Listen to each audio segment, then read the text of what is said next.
developed a model called the Community Science Workshop Model that operates free, drop-in, hands-on science centers that are in low-income neighborhoods. The kids, they have a place where they can actually come, relax, and learn.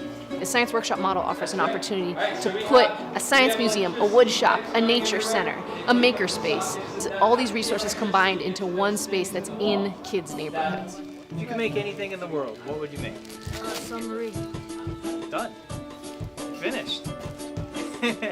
Any projects that kids want to do, we sit together and come up with a plan how to make it, how to prototype it, make sure it works. We don't tell them what to do, they actually are the ones telling us what to do. If you could make anything in the world, Deshaun, what would it be?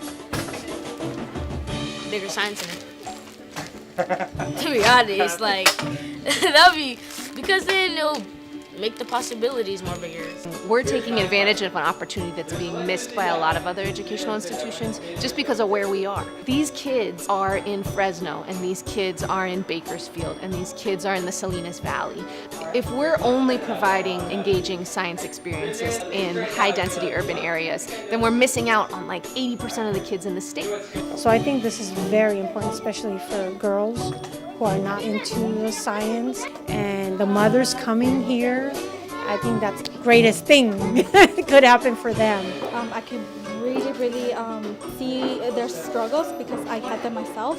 So we kind of work together and we learn together.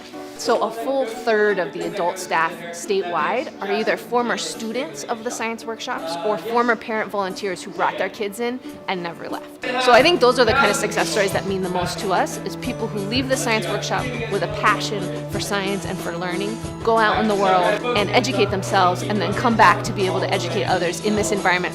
No, it's just really good feeling, because especially when they get it, like you can see it in their eyes when they're like, oh, so that's how it works. We're sort of bringing the opportunity to think of themselves as scientists, think of themselves as engineers, and think of themselves as learners, to see the broad spectrum of what they can be interested in their lives.